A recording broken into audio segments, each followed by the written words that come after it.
За сайн бацхан та бүхэнд өнөөдөр мэндийг хүргье. Тэгээ өнөөдөр минь бэлдэж байгаа хичээл маань сүүлийн үед хүмүүс их асууж байна. Юу гэж асууж байна гэхээр Gmail маань дүүрчээд ингээ мэйл ирэхгүй байна. Ямар нэгэн зүйлийг явуулах гэхээр болохгүй байна гэд ямар нэгэн байдлаар их асууж байна. Тэгээд хөв хүн болгонд ингээ туслаад явах гэхээр жоохон цаг аваад байгаа учраас бичлэг болгож хүргэж байна. За тэгээд одоо миний харж байгаа дэлгэцэн дээр бол get storage гэдэг ингээд олон анхаарлын тэмдэг заачаад ямар нэгэн байдлаар мэйл явахгүй байгаа даа тий. За тэгвэл хэдүүлээ ямар өчтэй вэ гэдгийг доошоо гүйлгээд харъя. За тэгэх юм бол доош нь гүйлгээ харах юм бол 15 GB тэгээ 100% usage буюу ер нь бол Gmail-с Google-с бидэнд ер нь бол нэг хүнд хувийн зориултаар ашиглаарай гэд дээдл нь 15 GB-ыг бол ашиглах эрх өгдөг. За энэс илүүг бол цааш нь худалдаж авах юм бол жилийнхаар нь ингээд хэмжээ бол байдаг. За гэхдээ бол биднийх бол мэйл ашиглах төдийд бол тийм амархан дүүрнэ гэж байхгүй учраас хэдүүлээ юунаас болоод байгааг одоо хэдүүлээ үзцгээе. За хэдүүлээ энэ дээр даръя. За энэ дээр дарангууд юу бидний хамгийн ихээр дүүргээд байна вэ гэдгийг Gmail-ийн дүүргээд байна гэдгийг харъя. За тэгвэл бид нар харагдаж байгаа 15 GB юу бүрдүүлээд байна гэдгийгүүд Google Drive нь болохоор 5 GB-ийг бол Google Drive дотор байгаа зүйл. За чиний Gmail дотор байгаа зүйл бол 9 GB-ийг эзлээд энэ хамгийн ихэн Gmail дээр байна гэсэн үг тийм. За тэгвэл Google Photos буюу Google-ийн фото дээр болохоор 400 гаруй MB.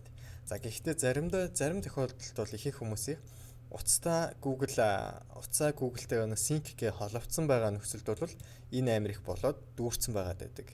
За ер нь бол тэрийг бол хэрвээ үнэхээр болохгүй байгаа зарим нэг хүмүүс зориулаад тусад нь утсан дээрээс зориулж хичээл хийсэн дээр авах гэж бодож байна.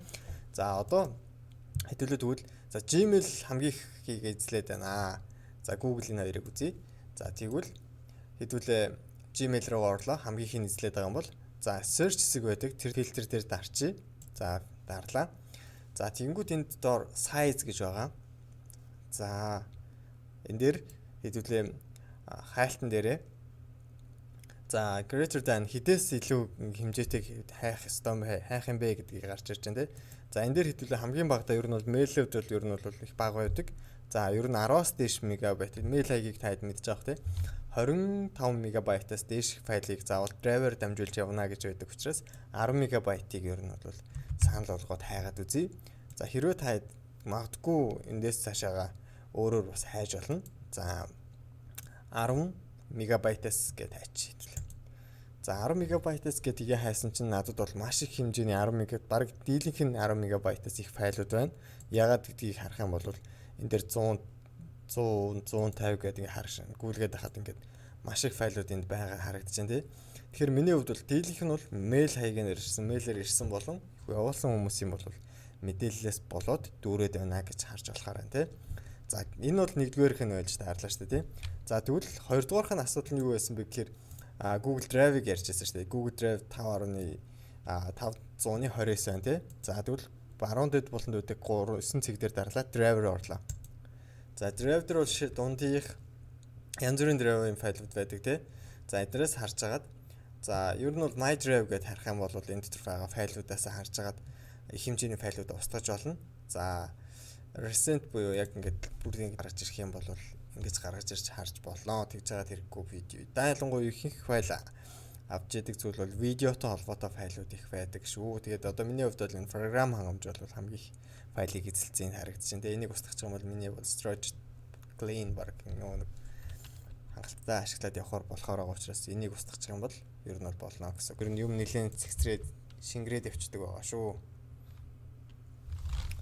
За гих мэтлэнгээр бол ер нь бол хамгийн их файлуудаа ингээ устгаж цэвэрлснээр бол энэ маань 15-аас доошоо багасгах тусам юу байдаг. За тэгээд энэ дээр бас нэгэнт хэлж байгаа юм чинь хэлчихье гэж бодож байна. За Photos гэдэг хэсэг байдаг. За энэ баруун дэд болонд байгаа 9 цэг дээр дарах юм бол Photos гэдэг. Зарим хүмүүсийнх бол энэ дүүрсэн байгаад байдаг. За энэ дээр харах юм бол энэ дотор бүр дээр үеийн зургнууд ингээ синкээр ингээ автоматар хадагдсан байдаг шүү. За юу яа хэвлээ explore гэж энэ дээр дараад за энэ дээр categories гэдэг энэ хэсэг байгаа. Энэ дээрс видео гэдэг дарах юм бол таны видеотой утсан дээрх байсан видеонууд шийш апплод хийгдсэн байдаг. За эднэрээс хараад бас хэрэггүй видеогоо устгаад хэрэгтэй видеогоо татаж авангуудаа YouTube-д хадгалах юм бол ер нь бол боломжийн гэж үздэг байгаа шүү. За ингээд танд амжилт хүсье. За тэгээд илүү ихийг мэдхийг хүсвэл миний ингээд YouTube сувгийг дагаараа гэж хүсэж байна. Баярлалаа, танд амжилт хүсье.